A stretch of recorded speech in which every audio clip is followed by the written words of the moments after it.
Mes chers amis, je vous salue. Vous êtes sur la chaîne d'Appoint Nyamsiwa Cameroun.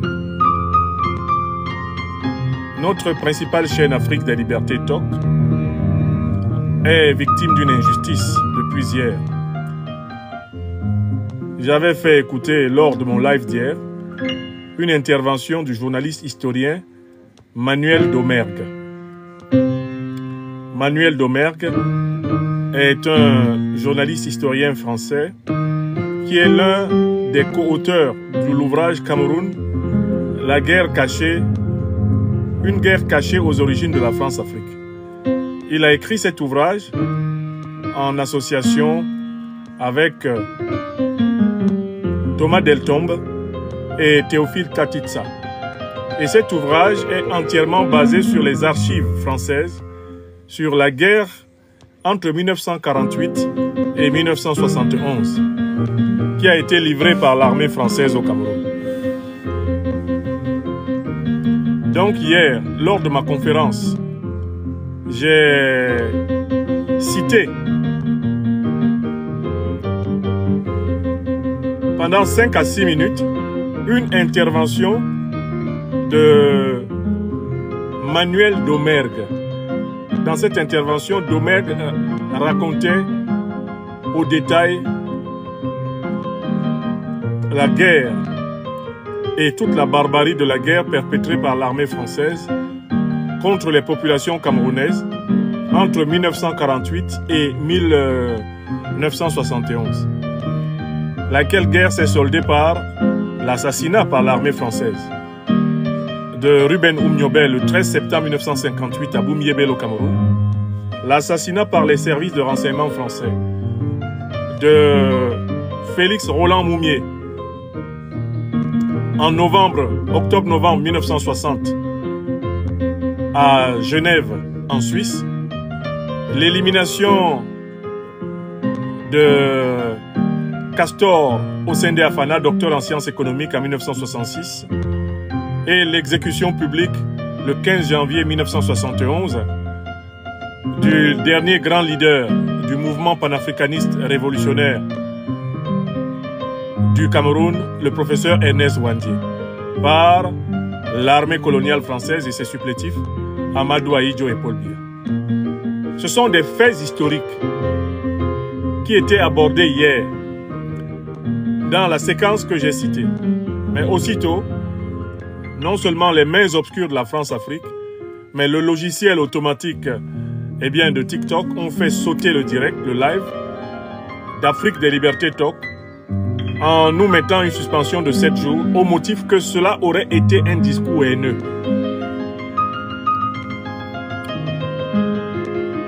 Mais je voudrais dire qu'il n'y avait aucun discours haineux. On ne peut pas parler de discours haineux lorsque ce qui est relaté, ce sont des faits historiques reconnus et estampillés même par la science officielle. Reconnus et estampillés par la science officielle.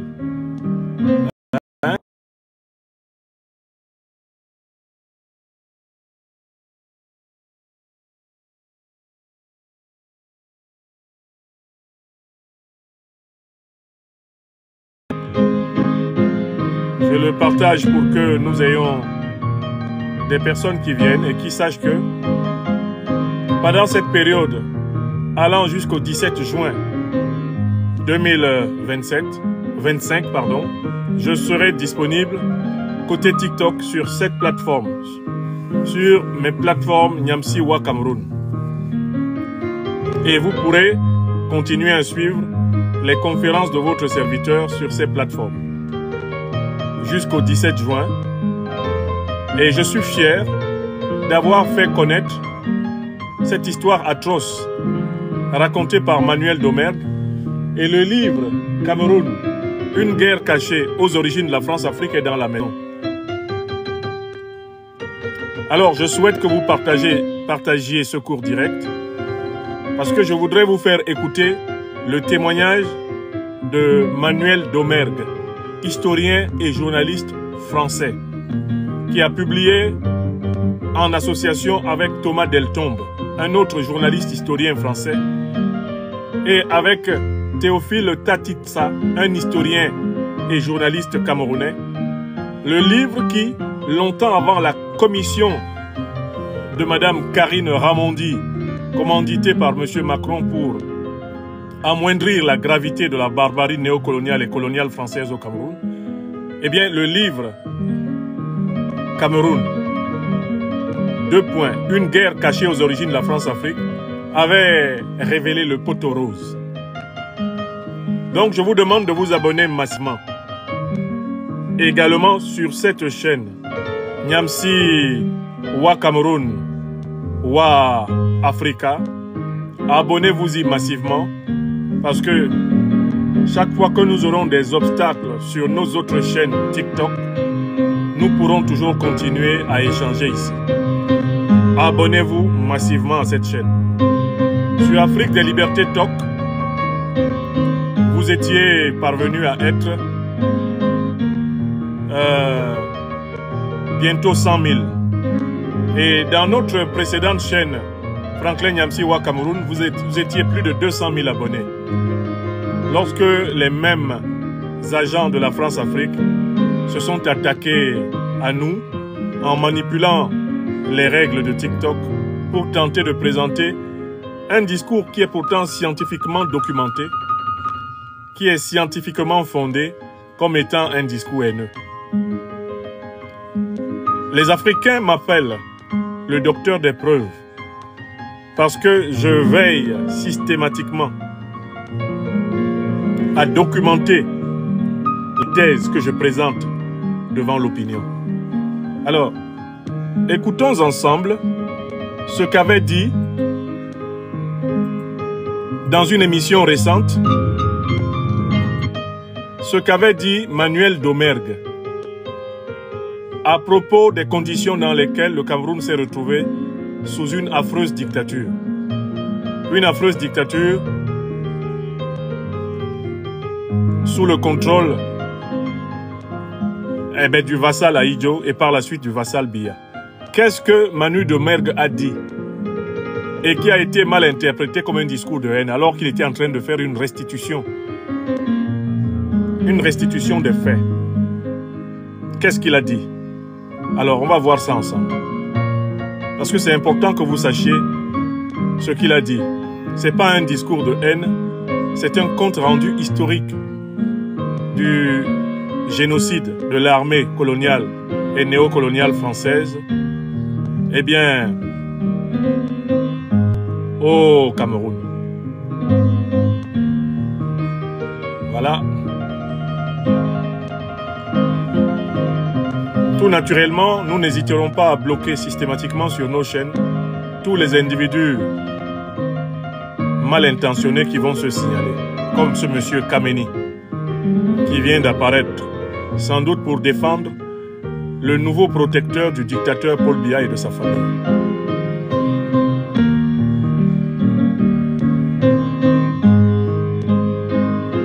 Alors, qu'est-ce qu'il a dit, Manuel Domergue, et qui a mis en branle toutes les colonnes de la France-Afrique?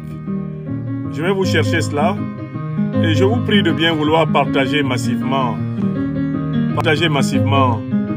ce cours direct en exclusivité sur notre page TikTok.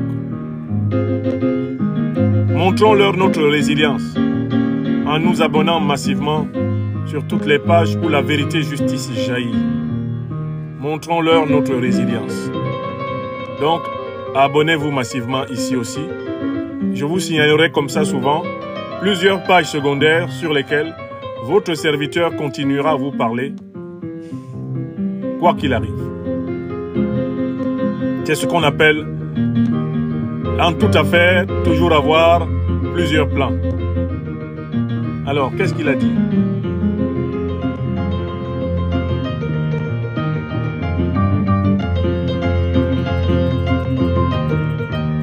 Qu'est-ce qu'il a dit, Manuel Domergue, et qui a rendu les néocolons complètement fous?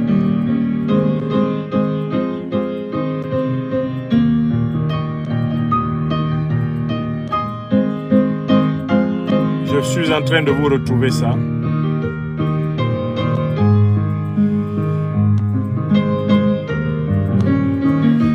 suis en train de vous retrouver la séquence.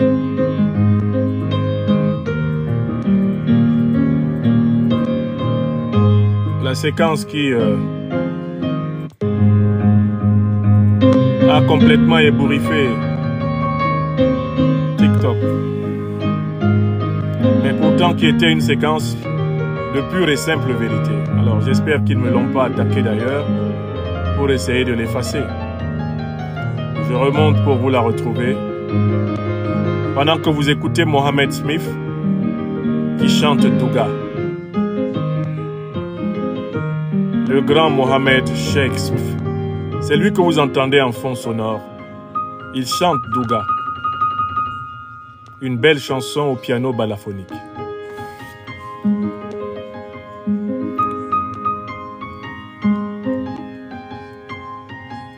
Alors, je remonte pour retrouver la petite vidéo que je vous ai fait écouter hier. Voilà, elle est là sous mes yeux. Alors, écoutons-la calmement. Peut-être cette fois-ci à l'abri des foudres des ennemis de la vérité-justice qui opèrent sur les réseaux sociaux et essayent d'étouffer la vérité. France. Et le peuple camerounais n'a pas eu à dire son mot. Et quand il a à dire son mot, quand il va dans la rue, on lui tire dessus. Et en fait, le traumatisme de De Gaulle et puis de la France en général, c'est d'avoir perdu l'Indochine, puis l'Algérie. Et ils ont absolument... Je vais refaire ça, hop. Je vais refaire ça, je vais refaire ça pour qu'on trouve la totalité de la vidéo. Je voudrais que vous écoutiez vraiment la totalité de ce qui a été dit dans cette vidéo lumineuse. Celui qui parle s'appelle Manuel Domergue.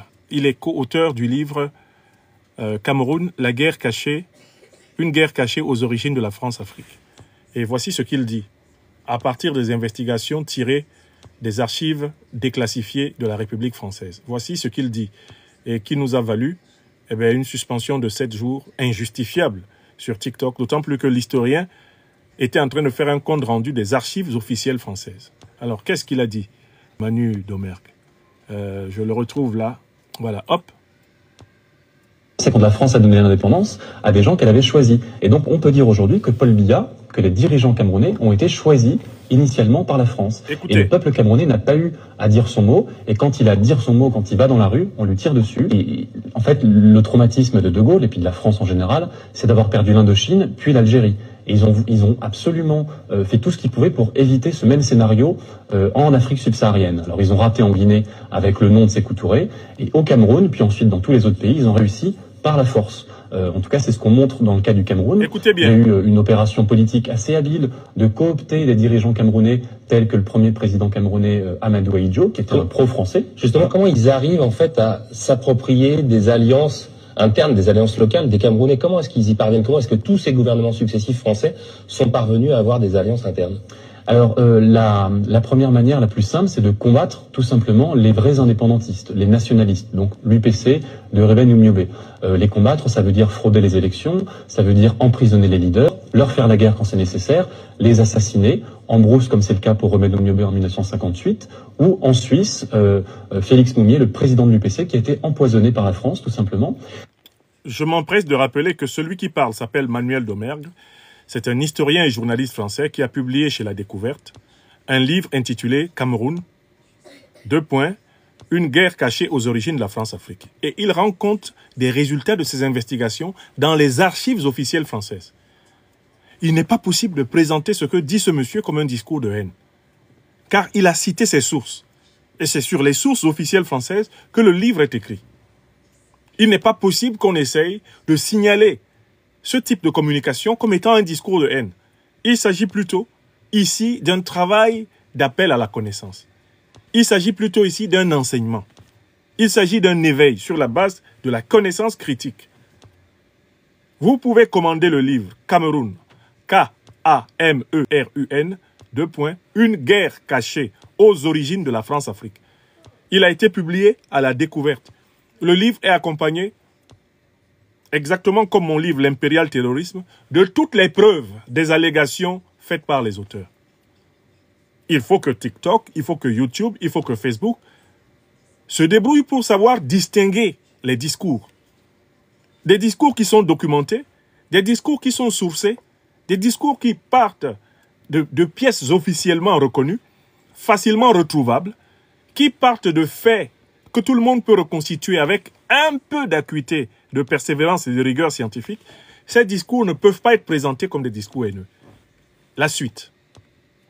Et l'autre revers, c'est la carotte. Après le bâton, la carotte, c'était d'acheter, de coopter des leaders dociles camerounais qui ont été formés en France, qui ont été choisis par les Français et pour lesquels on a truqué les élections. Amadou Ahidjo a été non pas élu par les Camerounais, mais choisi par la France au terme d'élections truquées. Le premier directeur de l'école militaire camerounaise, donc en 1960, la France crée l'armée camerounaise de toutes pièces.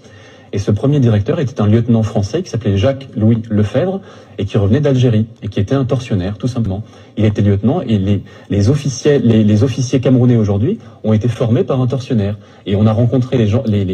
Donc là, par exemple, c'est un fait que rapporte Manuel Domergue, l'historien journaliste français. L'armée camerounaise a été créée par l'armée coloniale française. Et ceux qui ont formé les premiers officiers et qui ont forgé l'esprit de l'armée camerounaise actuelle, ce sont des officiers français qui avaient brillé comme tortionnaires en Indochine et en Algérie. On a une interview du général Pierre Semengue, premier chef d'état-major de l'armée camerounaise, qui explique que les méthodes qu'ils ont employées pour réprimer et éliminer plus d'1 million de Camerounais entre 1948 et 1971 sont précisément les méthodes qu'on leur avait enseignées à l'armée coloniale française. Le général Pierre Semengue l'affirme de manière explicite. Quand je viendrai ici sur TikTok, vous faire écouter l'interview dans laquelle Semengue dit la fierté avec laquelle il a participé à l'élimination de plus d'1 million de ses propres compatriotes en utilisant les techniques de la guerre coloniale, et bien de l'armée française en Indochine et en Algérie. Est-ce qu'on présentera cela comme un discours de haine ou comme un enseignement historique? C'est de cela que parle Manuel Domergue. Manuel Domergue n'est pas en train de promouvoir la haine entre le peuple camerounais et le peuple français. Au contraire, il promeut la vérité. Et quand je cite un auteur comme celui-ci, c'est parce que je sais que les propos qu'il affirme, les propos qu'il tient, sont des propos sourcés. Celui qui pense que Manuel Domergue ment n'a qu'à acheter le livre Cameroun, une guerre cachée aux origines de la France-Afrique, et qu'il ouvre ce livre et qu'il laisse tout ce que Manuel Domergue a dit, tout ce que Thomas Deltombe a dit, tout ce que Théophile Tatitsa a dit, que celui qui prendra ce livre aille seulement voir les pièces déclassifiées, les archives françaises, sur la base desquelles les faits allégués sont évoqués. Les archives suffiront à convaincre le diable en personne que ce que Manuel Domergue est en train de dire n'est pas un discours de haine, mais un discours de vérité. La suite. Les officiers qui ont été formés cette première année 60, on leur a dit parlez-nous de Jacques Lefebvre. Ils nous disaient oui, ils nous apprenaient à torturer. Les gens faisaient les officiers faisaient des stages dans des prisons, on leur montrait la gégène. Et c'est la France qui apprenait ça. Paul Biya était le premier ministre d'Amadou Ahidjo. C'est-à-dire qu'il y a une continuité depuis 50 ans. Partagez le live. 50 ans, c'est quand la France a donné l'indépendance. Donnez le des gens live. qu'elle avait choisis. Vous m'avez dit que le fil conducteur en fait de cette négation de la France concernant ce conflit, c'était le racisme. Qu'est-ce qui vous permet de dire ça? C'est quelque chose déjà qu'on voit dans tous les textes qu'on étudie. C'est ça aussi qui est choquant dans les archives, c'est que on pourrait imaginer des stratégies impériales de la France. C'est pas propre à la France, mais c'est toujours. Alors, vous avez bien entendu, Manuel Domergue parle d'archives étudiées, les archives françaises. C'est sur la base des archives françaises qu'il reconstitue le génocide camerounais, qu'il reconstitue le massacre de centaines de milliers de Camerounais par l'armée française et ses supplétifs africains entre 1948 et 1971. On n'est pas dans des allégations de bistrot. On n'est pas dans une conversation quartiésarde. On est dans une reconstitution de faits. Et le journaliste qui interroge Manuel Domergue a lu l'ouvrage. Et il sait que l'ouvrage est sourcé. Donc, comment, quand on vient citer ce genre de pièces à conviction sur TikTok, comment est-ce qu'on peut être catalogué discours haineux? Est-il de haineux dans ces vérités reconstituées? Il y a un racisme typiquement colonial, où on méprise les gens et on veut faire leur bien à leur place. Et donc pour cela, on les force à travailler, on leur dit comment développer leur pays. Et quand ils sont pas d'accord, au lieu de les consulter, au lieu de faire des élections démocratiques, on leur fait des guerres. Et ça, c'est typiquement raciste. Et aujourd'hui, le fait de penser que les Camerounais ne sont pas prêts pour la démocratie, que après tout, un despote, c'est pas plus mal pour des peuples africains, c'est typiquement raciste. Pourquoi est-ce que la France nie toujours l'existence de cette guerre qui s'est déroulée entre 1948 et 1971? La France continue à nier officiellement. François Fillon est allé à Yaoundé en 2009 et a dit « Tout ce que vous racontez, ce sont de pures inventions ». Pourquoi est-ce qu'ils nient? Parce qu'ils en ont honte, parce que c'est pas très glorieux d'avoir fait une guerre à un parti qui était l'Union des populations du Cameroun, l'UPC, qui réclamait seulement l'indépendance, qui réclamait seulement la démocratie.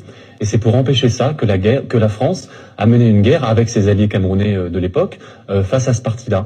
Et il y a eu des atrocités, il y a eu des bombardements, il y a eu des tortures. On connaît à peu près le bilan de cette guerre?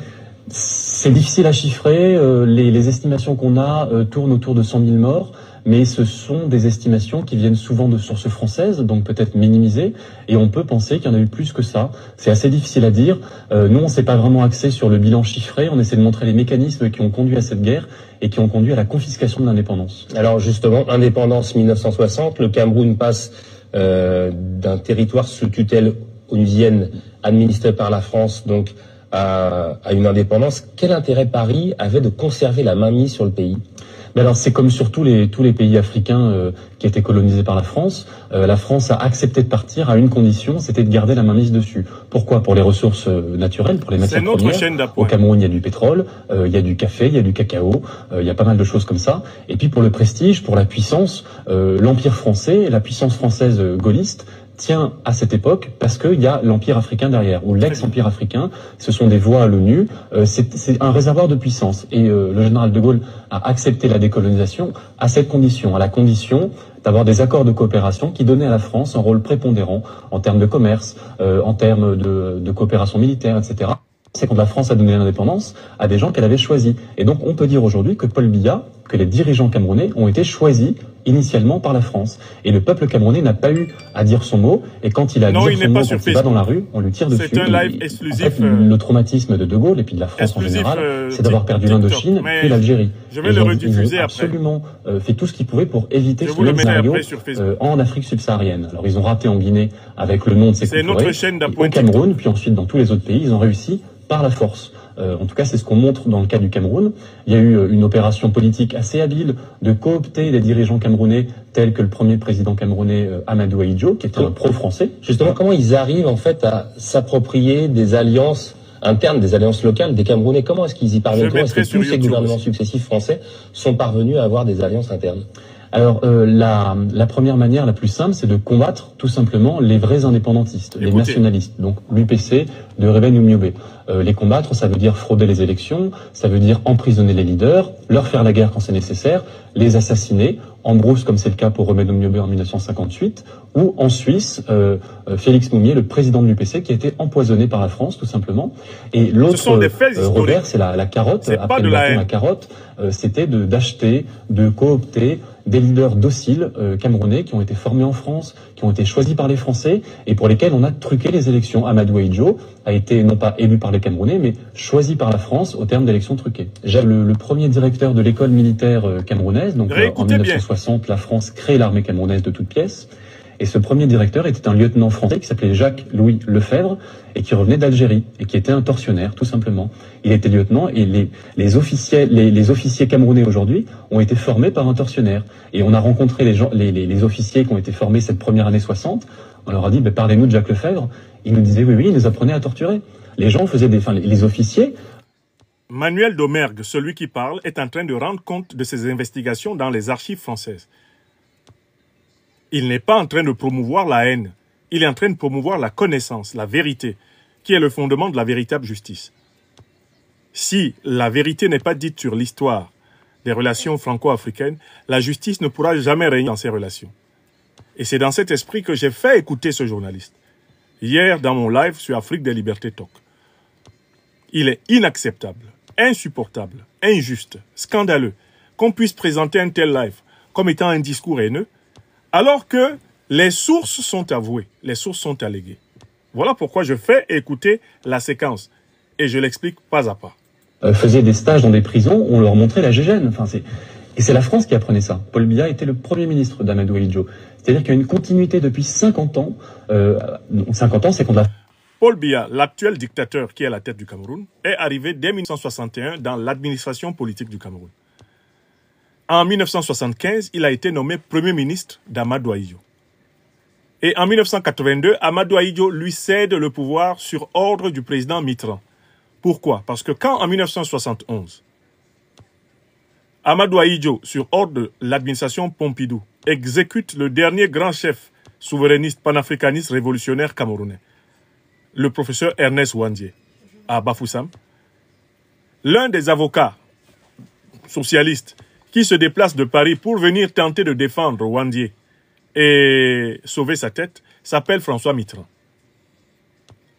Amadou Ahidjo, sur injonction du pouvoir gaulliste français, va ordonner le refoulement de l'avion de Mitterrand, qui ne pourra pas venir exercer son métier d'avocat défenseur de l'époque, justement à Yaoundé au Cameroun. Il se trouve qu'en 1981, Mitterrand est élu président de la République française. Et l'une des premières choses à laquelle il pense, c'est d'ordonner à Ahidjo de démissionner pour le punir de l'humiliation qu'il lui avait infligée en 1971, quand, avocat, Ahidjo l'a refoulé de la terre du Cameroun. Donc la succession qui a eu lieu à la tête du Cameroun en 1982 a été condamnée par la France comme la désignation d'Ahidjo à la tête du Cameroun à partir de la fin des années 58. C'est cela qui est restitué ici, en raccourci, par Manuel Domergue. L'intervention de Domergue n'est en réalité qu'un résumé des faits historiques que la moindre personne qui travaille un tant soit peu sur l'histoire du Cameroun peut reconnaître. La France a donné l'indépendance à des gens qu'elle avait choisis. Vous m'avez dit que le fil conducteur en fait de cette négation de la France concernant ce conflit, c'était le racisme. Qu'est-ce qui vous permet de dire ça? C'est quelque chose déjà qu'on voit dans tous les textes qu'on étudie. C'est ça aussi qui est choquant dans les archives, c'est que on pourrait imaginer des stratégies. Donc Manuel Domergue parle de quoi? Qu'est-ce qui le choque? Il parle de ce qu'il a appris dans les archives coloniales françaises à Paris. C'est en épluchant ces archives coloniales françaises, ici en France, que Manuel Domergue a découvert l'étendue de cette guerre génocidaire contre le peuple camerounais. Guerre pour laquelle il n'y a eu aucun procès, il n'y a eu aucune condamnation et il n'y a même pas eu l'ombre d'un début de réparation. Quand on sait que la France, pour sa part, s'est fait rembourser par l'Allemagne pour les 2 guerres mondiales du XXe siècle, jusque pratiquement en 2010, des dommages et intérêts, on peut se demander quelle relation apaisée la classe politique française veut avoir avec l'Afrique s'il n'y a pas eu condamnation des crimes de guerre, des crimes contre l'humanité, des crimes économiques perpétrés depuis la période de la traite négrière, en passant par la période coloniale jusqu'à la période néocoloniale et impérialiste dans laquelle nous vivons. Comment peut-on imaginer une relation franco-africaine apaisée sans vérité ni justice? Pourquoi va-t-on continuer à réprimer la connaissance de cette vérité en traquant jusque sur les réseaux sociaux d'expression ceux qui font connaître notre histoire et en les présentant comme des haineux? Est-ce qu'on veut vraiment un monde meilleur? Est-ce qu'on veut un monde apaisé? La vérité, la justice sont la condition de la fraternité des peuples. Il ne peut pas y avoir fraternité des peuples, il ne peut pas y avoir une véritable paix internationale si des mots ne sont pas posés sur les mots M-A-U-X. Si les tragédies ne sont pas nommées, si les coupables ne sont pas jugés et punis, il ne peut pas y avoir d'humanité commune entre le pot de fer et le pot de terre. Impérial de la France, c'est pas propre à la France, mais c'est toujours habillé d'un racisme, un racisme typiquement colonial où on méprise les gens et on veut faire leur bien à leur place. Et donc pour cela, on les force à travailler, on leur dit comment développer leur pays. Et quand ils sont pas d'accord, au lieu de les consulter, au lieu de faire des élections démocratiques, on leur fait des guerres. Et ça, c'est typiquement raciste. Et aujourd'hui, le fait de penser que les Camerounais ne sont pas prêts pour la démocratie, que après tout, un despote, c'est pas plus mal pour des peuples africains, c'est typiquement raciste. Pourquoi est-ce que la France nie toujours l'existence de cette guerre qui s'est déroulée entre 1948 et 1971? La France continue à nier officiellement. François Fillon est allé à Yaoundé en 2009 et a dit « Tout ce que vous racontez, ce sont de pures inventions ». Pourquoi est-ce qu'ils nient? Parce qu'ils en ont honte, parce que c'est pas très glorieux d'avoir fait une guerre à un parti qui était l'Union des populations du Cameroun, l'UPC, qui réclamait seulement l'indépendance, qui réclamait seulement la démocratie. Et c'est pour empêcher ça que la France a mené une guerre avec ses alliés camerounais de l'époque face à ce parti-là. Et il y a eu des atrocités, il y a eu des bombardements, il y a eu des tortures. On connaît à peu près le bilan de cette guerre? C'est difficile à chiffrer. Les estimations qu'on a tournent autour de 100 000 morts, mais ce sont des estimations qui viennent souvent de sources françaises, donc peut-être minimisées, et on peut penser qu'il y en a eu plus que ça. C'est assez difficile à dire.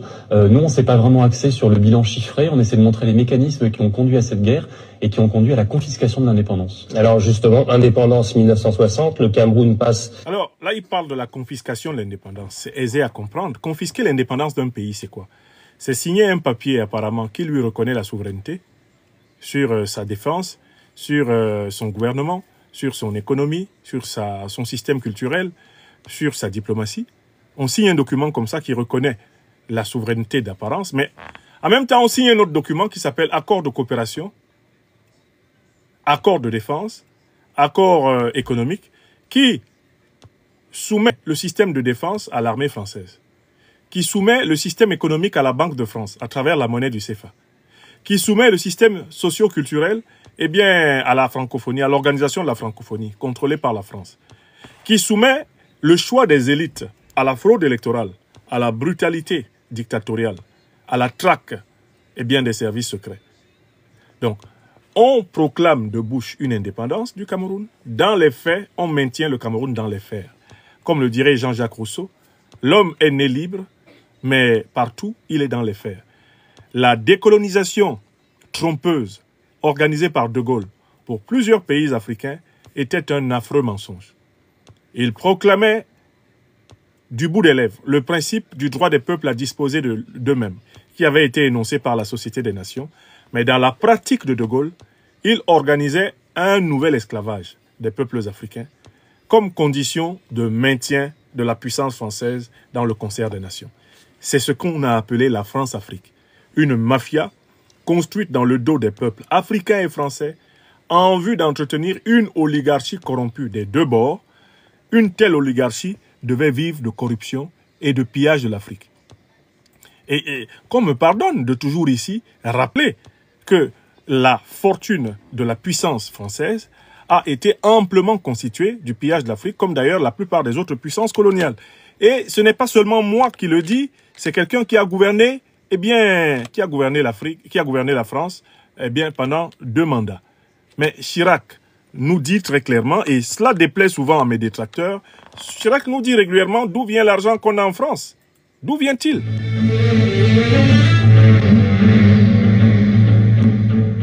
D'où vient l'argent qu'on a en France? On oublie seulement une chose, c'est qu'une grande partie de l'argent qui est dans notre porte-monnaie vient précisément de l'exploitation depuis des siècles de l'Afrique. Pas uniquement, mais beaucoup viennent de l'exploitation de l'Afrique.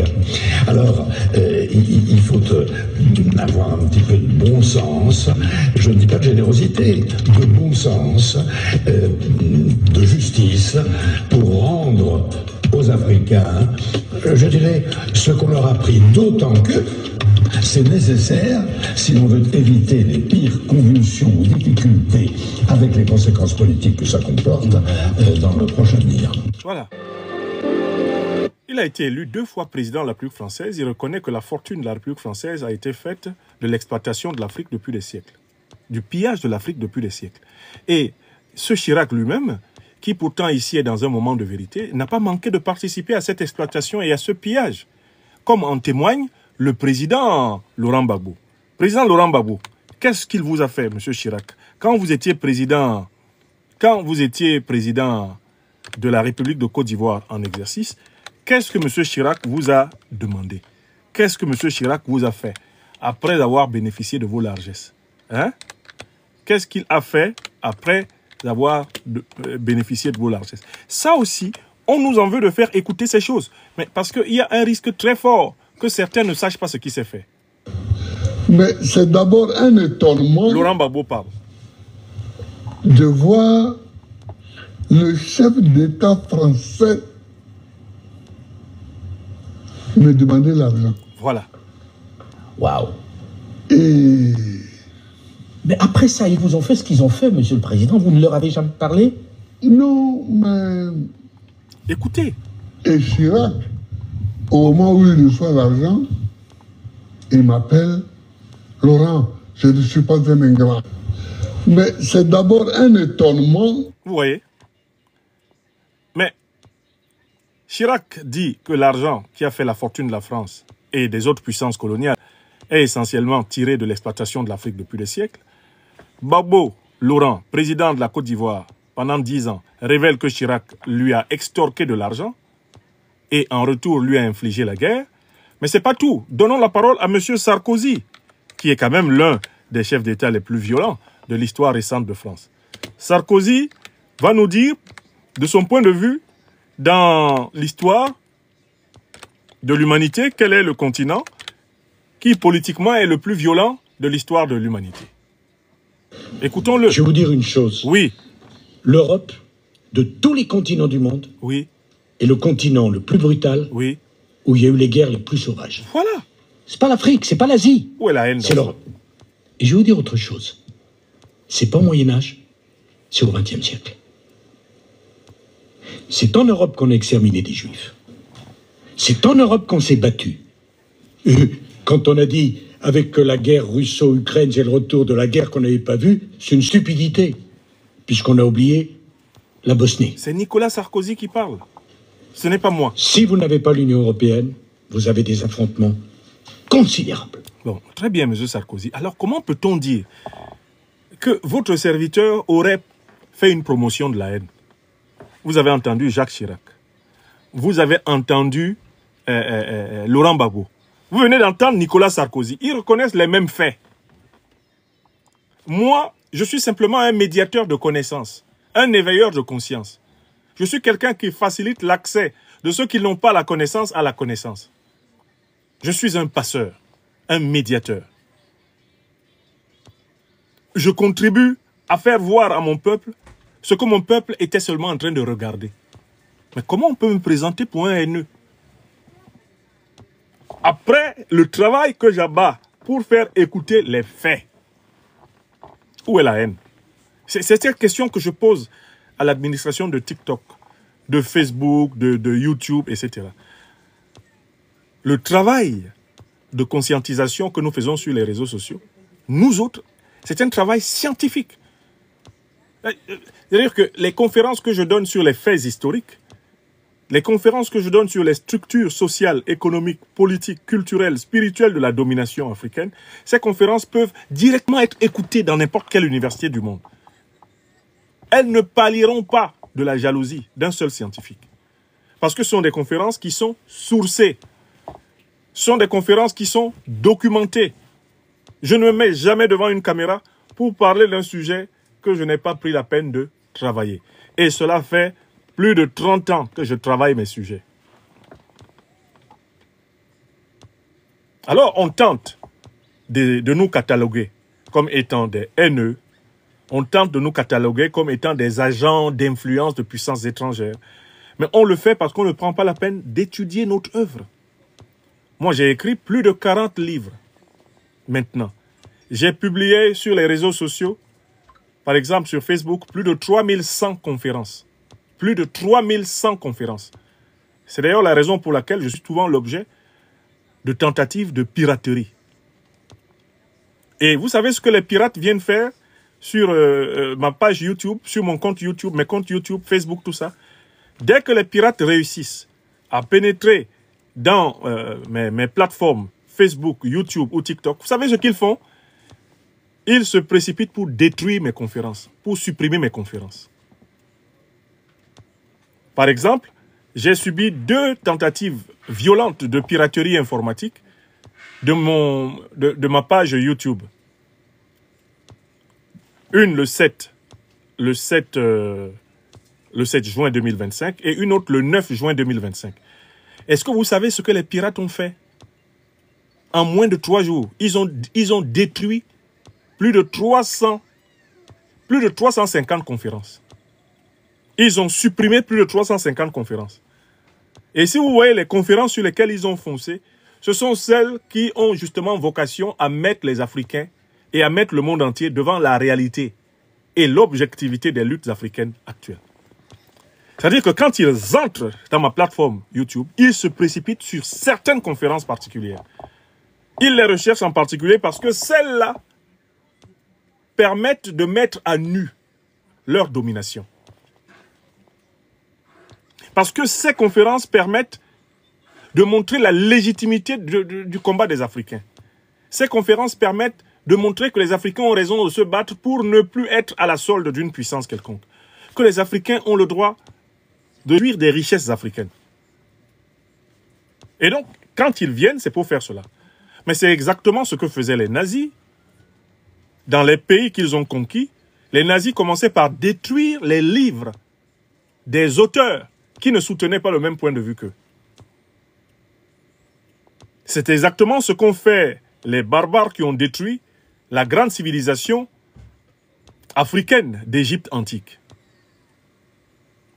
Ils se sont précipités dans les temples pour détruire les papyrus, pour détruire les preuves de la haute science, de la haute technologie, de la haute connaissance des Africains. Lors de la pénétration coloniale, que ce soit en Afrique de l'Ouest, en Afrique centrale ou en Afrique australe, les colons mettaient un prix particulier à la destruction des symboles culturels des colonisés. Ils brûlaient les temples, ils brûlaient les palais, ils pillaient les objets d'art, ils emportaient tous les objets précieux, afin de livrer les populations africaines ainsi soumises au spectacle de leur ensauvagement. Pour dire que l'homme, la femme africaine, seraient des êtres inférieurs, il a fallu d'abord les inférioriser. Ce qui a produit une espèce de raisonnement qui s'auto-justifie. Un raisonnement qui se justifie lui-même. On arrive, on détruit les temples, ensuite on dit qu'ils n'ont pas de religion, ils ne connaissent pas Dieu. On détruit les textes, on détruit les ouvrages écrits. Ainsi on peut dire qu'ils n'ont pas d'écriture. On arrive, on détruit les recherches de la haute connaissance. On détruit les objets techniques avancés, découverts par les Africains. Comme ça, on peut dire que ces gens-là n'ont aucun rapport à l'histoire des sciences et des techniques. On pille les œuvres d'art. On emporte les œuvres d'art dans les grands musées d'Occident. Et ainsi, on peut dire que ces gens-là, eh bien, ils n'ont pas une sensibilité esthétique avancée, que ce sont de grossiers personnages. Et comme le disait Hegel, qu'ils représenteraient l'homme naturel dans sa barbarie, eh bien, la plus avancée. C'est ainsi que les Hegel, les Arthur de Gobineau, les Alexis Carrel, les Jules Ferry vont pouvoir prospérer. Ils affirment l'infériorité des civilisations et des humanités africaines après les avoir détruites, après les avoir ramenées à l'état de nature. Ils transforment cet état de nature provoqué par la guerre, par la déportation, par l'extermination coloniale, par les génocides coloniaux. Ils transforment cette barbarie qu'ils ont semée en une nature qu'ils attribuent faussement et abusivement aux hommes et aux femmes d'Afrique. Vous comprenez? Et c'est cette méthode-là qu'ils emploient aujourd'hui pour essayer de nous réduire au silence. Nous qui portons cette connaissance pour la mettre devant notre peuple, afin que notre peuple, par la connaissance, se libère et assume son destin. On essaye de nous présenter comme des haineux. Souvenez-vous du discours du président Emmanuel Macron qui est allé jusqu'à dire que nous étions des pseudo-intellectuels panafricanistes. J'avais à cette occasion publié une conférence dans laquelle j'ai posé au président Macron 3 objections. Premièrement, qu'il vienne avec son CV et qu'il démontre qu'il a une meilleure carrière intellectuelle que moi.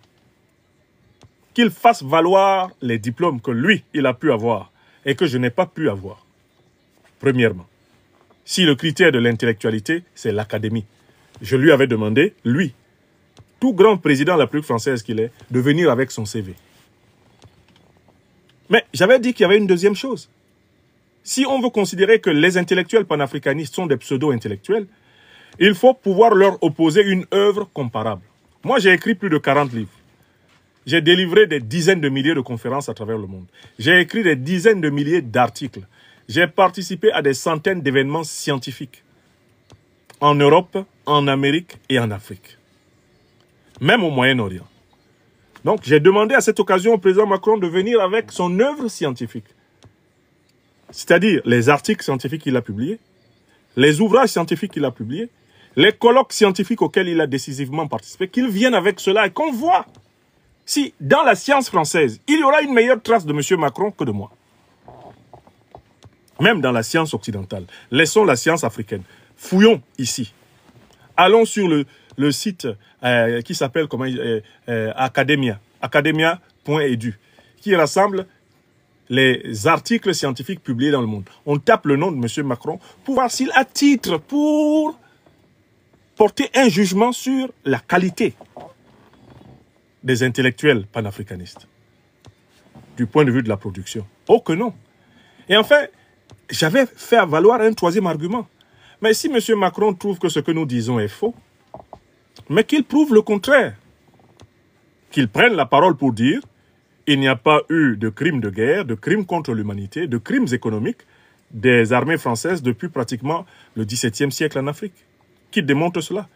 Qui prenne la parole pour dire que les grands leaders de la souveraineté et de la dignité africaine qui ont été assassinés par les puissances coloniales occidentales, ils ont disparu tout seuls, ou je sais pas, ils ont été emportés par une mort spontanée. Qu'ils viennent démontrer cela. Qu'ils viennent nous démontrer que la monnaie coloniale franc CFA créée en 1945 est une monnaie qui a permis à un seul pays africain de se développer. J'avais invité le président Emmanuel Macron à relever le défi du CV, le défi de la production scientifique et puis le défi de l'argumentation dialectique. J'ai demandé qu'il relève ces trois défis en sachant qu'il ne pourrait pas, puisque j'ai une idée assez précise de son CV, j'ai une idée assez précise de sa production scientifique et j'ai une idée assez précise de son incapacité à prouver le contraire de ce que les panafricanistes prouvent. Alors, parce qu'ils sont incapables de nous affronter sur le terrain de l'argumentation rationnelle, ils sont incapables de nous affronter sur le terrain de la science. Qu'est-ce qu'ils font? Ils instrumentalisent la justice contre nous. Qu'est-ce qu'ils font? Ils instrumentalisent la police contre nous. Qu'est-ce qu'ils font? Ils instrumentalisent les administrations financières contre nous. Qu'est-ce qu'ils font? Ils instrumentalisent les administrations aéroportuaires, les administrations de voyage contre nous. Qu'est-ce qu'ils font? Ils instrumentalisent les puissances occidentales, la diplomatie occidentale contre nous. Et ils appellent cela la guerre informationnelle. Et il faut lire pour cela le livre qui a été publié par l'école de guerre économique de Paris. Une école de guerre qui est subventionnée par le gouvernement français actuel. Dans cette école de guerre, il a même été recommandé de s'attaquer aux intellectuels panafricanistes, aux militants panafricanistes et aux activistes panafricanistes en recherchant des détails dans leur vie privée. Il a été demandé de tout faire pour nous salir. C'est ainsi que contre moi, par exemple, on a inventé des faux procès de soi-disant abus de biens sociaux, de détournement, dans lesquels il n'y a pas de plaignant et il n'y a pas de détournement. On organise des campagnes de presse pour essayer de nous présenter comme des agents de la Russie, moi en particulier, alors que toutes les enquêtes qu'ils ont menées ne leur ont pas permis, ni de près ni de loin, d'établir que je recevrais des financements de la Russie pour le travail critique que j'abats.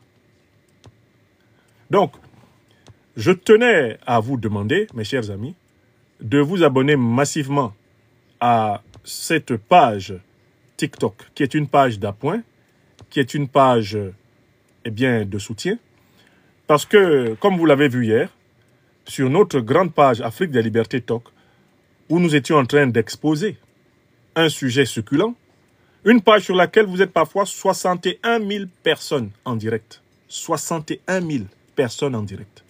Parfois, vous êtes monté à 70 000 personnes en direct. Sur la page Afrique des Libertés Talk. Ils ont prétendu que le fait de faire écouter le témoignage de l'historien, Manu Domergue, un témoignage basé sur les archives officielles françaises, était un discours de haine. C'était des propos haineux. Alors, nous n'avons pas le choix. En attendant que les pays africains se dotent d'un Internet indépendant, en attendant que les pays africains se dotent d'un système de télécommunication qui ne dépendra ni de l'Amérique, ni de l'Asie, ni de l'Orient, qui ne dépendra ni de la Russie, ni de la France, ni de l'Europe, ni de personne, mais de nous-mêmes Africains, nous sommes obligés d'utiliser la stratégie de la multiplication des pages de communication sur les réseaux sociaux existants. Je voudrais vous rappeler par exemple que sur TikTok, j'avais jusqu'au début de l'année passée une page Franklin Nyamsi Wa Cameroun qui était à plus de 200 000 abonnés. La France-Afrique a fait striker la page. Et malgré tous les appels que j'ai adressés à TikTok, la page n'a jamais été réhabilitée. Et TikTok ne m'a même pas répondu. TikTok ne m'a même pas expliqué. Parce que, manifestement, l'ordre de fermer la page venait de très haut.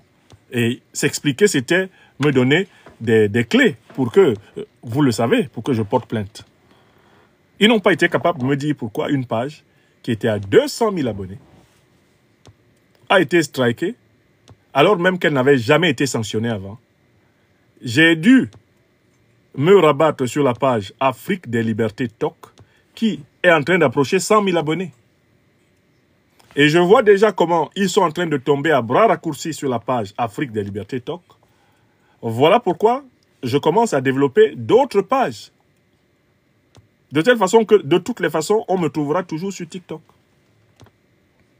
Le fond de leur affaire, c'est bien sûr qu'ils ont compris que nous avons une certaine capacité à convaincre, à éveiller, à instruire. Alors, il faut tout faire pour amenuiser cette capacité. Mais nous, on fera tout pour continuer à développer des occasions d'entrer en contact avec notre peuple, de l'éveiller et de le maintenir debout dans un siècle périlleux comme celui-ci. Il est hors de question que nous arrêtions d'enseigner ce qui est vrai, ce qui est juste et ce qui est bon pour les Africaines et les Africains du monde et qui peut intéresser tout homme de toute couleur, toute femme de toute couleur, qui sont véritablement épris de vérité, de justice et de solidarité. Voilà, mes chers amis, je compte sur toutes celles et tous ceux d'entre vous qui avaient été en direct de cette émission pour d'abord vous abonner sur cette page.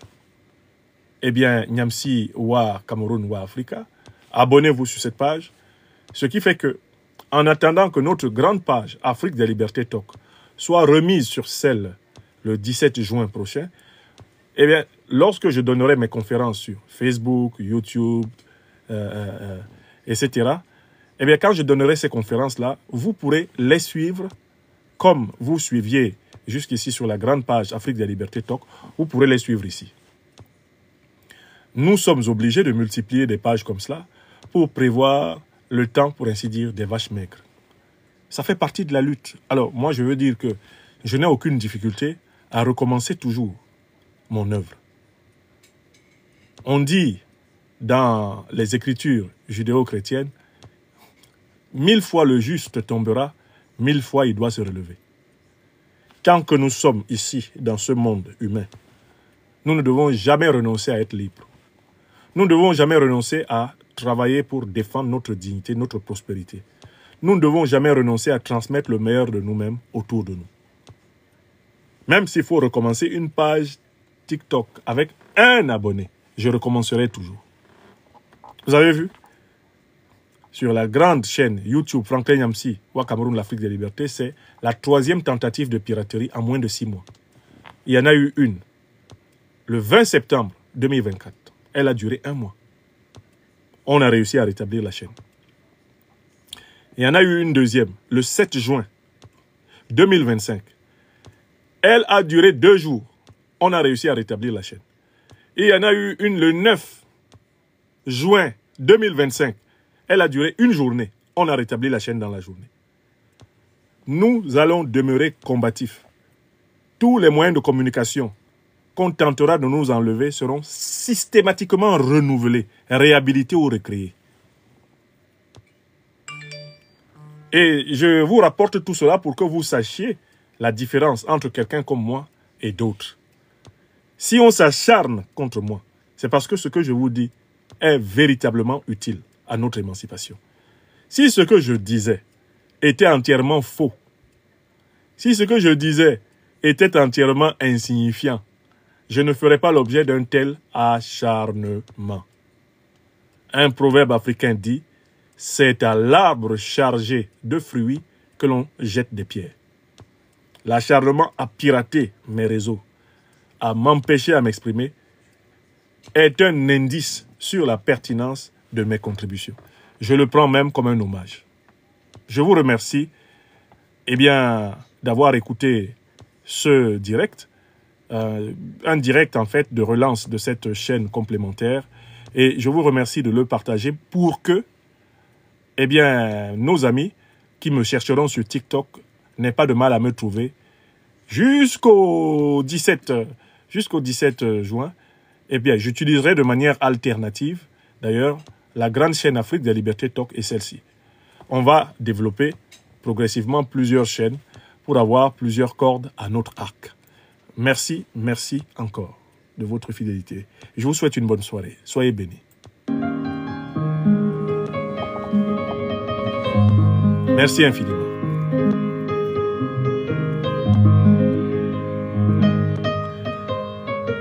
Alors, ce live sera téléchargé et il sera rediffusé sur Facebook et sur YouTube. Et vous aurez plusieurs extraits de ce live à votre disposition sur la présente page à laquelle je vous demande de vous abonner et de faire abonner vos réseaux. Merci d'avoir partagé. Merci d'avoir partagé. Bonsoir à toutes et à tous.